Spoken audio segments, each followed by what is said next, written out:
Hey, it's the old man and Miss Mirage again. I thought I'd give you a glimpse of what I've been up to. I've kind of opened up a can of worms a little bit here. Um, it is the last day of March 2018. I've already broken my New Year's resolution. I had a New Year's resolution. I wanted to go out in the boat once a month, every month.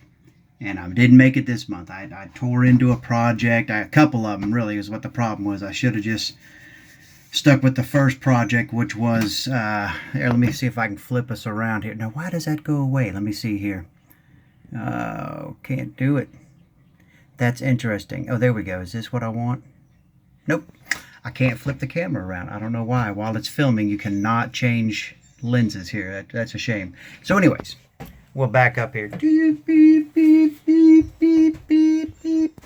And we'll show you the cockpit area. As you can see, I hope you can see, has got the working on the teak there a little bit. Yep, starting to get that going there in the cockpit. That was some much harder stuff right there. I took it off. I actually took off those coamings, which was quite the job, really. You can see the inside of the boat here is just complete and utter chaos with everything that we've been doing here. We're certainly not seaworthy enough to go anywhere. Boy, especially when you come up into here. Sorry for all the craziness on the camera there, but there is the forward holding tank. Interestingly enough, I was just going to replace the hoses there on that, and boy, then we'll really get into the good stuff, which is over my shoulder here. Let me just show you some glimpses of what I've got going here. In the head compartment, there's your through hole. There's the inlet through hole. So, and this is the behind the head. There was a bulkhead here, which I have removed. I'm going to resurface that with some fresh Formica. And they've got this very strange leathery feeling stuff here that just, all the backing is worn off of it here. And I'm gonna that's your liner right there, which the liner itself, I swear, is just as thick as the hull on some of the boats I've been on. They're Catalinas and whatnot. It's just, there you go. It's just an insane thickness. It's really integral. It's fiberglassed into the hull itself in many places. And, I mean, it's it's strong enough to stand on its own. I think if you could pull out the liner, you could probably stick a mast on it and sail that around. So anyways, just a nasty, grubby little project here. I'm going to redo these bulkheads a little bit. I'm going to resurface them. There was a teeny bit of, it holds water too much in places around in here. Just too many places that hold water. I know this is a terrible video, and I promised I was going to get doing better. But too many places hold water in this boat, and it causes a little bit of, obviously they built it very well, but if you don't keep up with the leaks and whatnot, then you're gonna have issues. So, anyways, that's what I've been working on. So I pulled out the head, obviously, pulled out that bulkhead. I'm going to resurface that. But it all got away from me, and that's why I'm not going out this weekend. It's a beautiful weekend too. Last night wasn't so great, but man, the weekend before this would have been super nice, like ridiculous nice. But obviously, with everything done, I guess I could have just done it the old-fashioned way. I used a bucket, dumped it over the side, which is perfectly legal still in many places.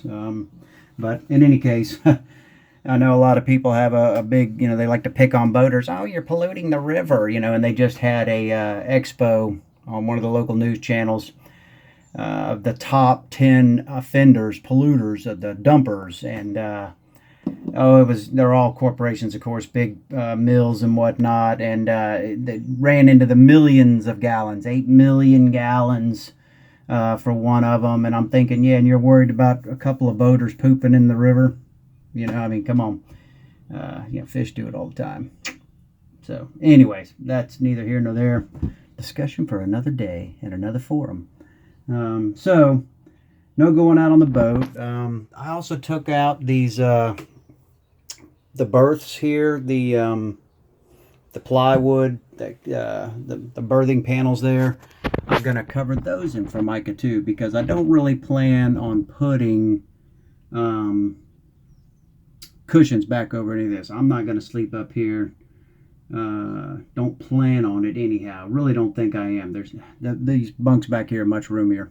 And I've got a line on a place that will make you mattresses. It's a military supply house, actually, and they will custom make you mattresses.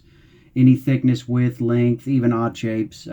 Price is just super reasonable. I can get 2 super nice pillow tops for back up in here on the settees.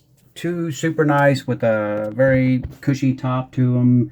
Nice density and all that good stuff. And you're probably looking at, maybe 160, 170 per mattress, which is, really, really good. Really good. Oh, what else? Other than that, I haven't really had a whole lot going on. Like I said, I didn't get to go out like I wanted. I did modify my table.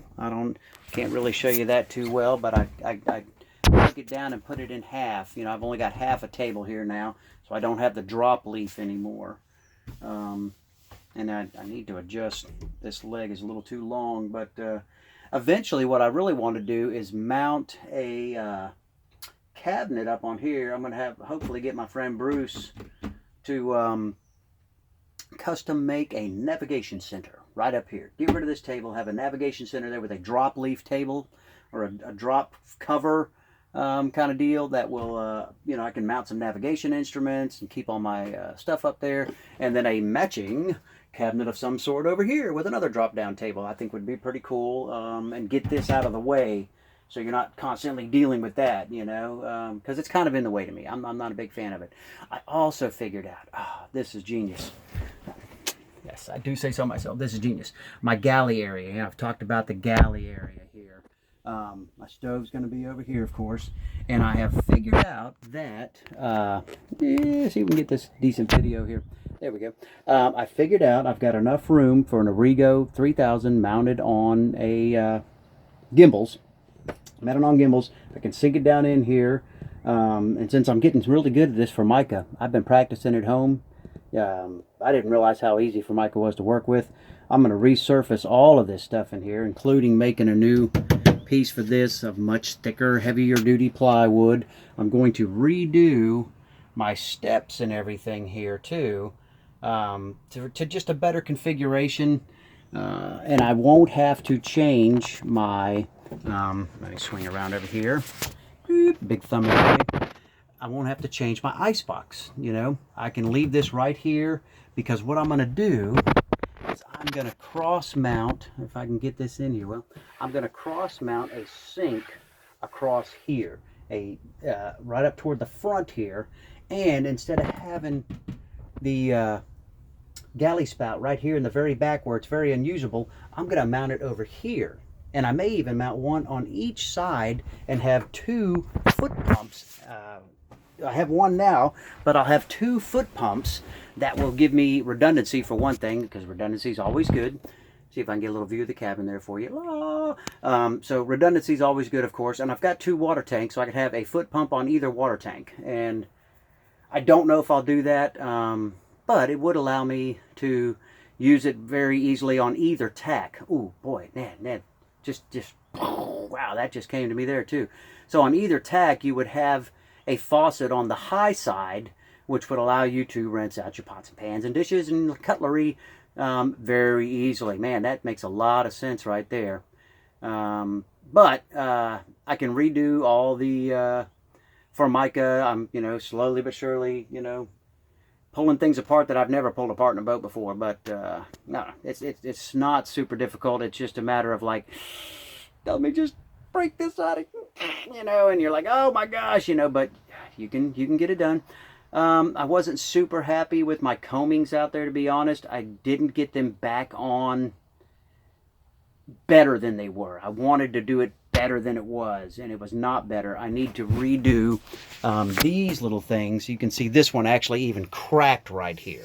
So I'm going to redo this. This is what holds the front of the combing against the cabin side, but it cracked as I was trying to tighten up on things here. So I'm going to pull that off now that it's all set.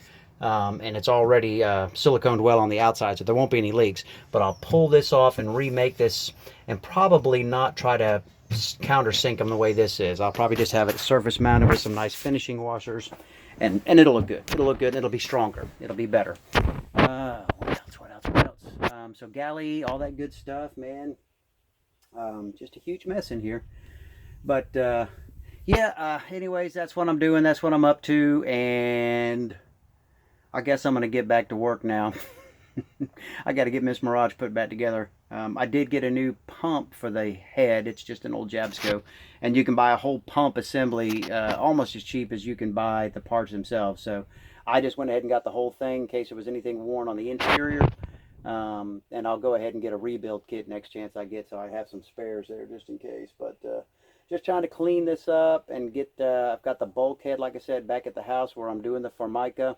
I'm going to redo the face of the cabinet and the door itself, and I've got, I'm going to put a vent in the door, because that was probably part of the reason why I had some dampness and stuff down in there, is because the water gets held in there and there's no ventilation. So I'm going to get all that done. I'm going to make it better than it was. So anyways, that was just a quick update on what's going on with old man and his Miss Mirage. Talk to you later.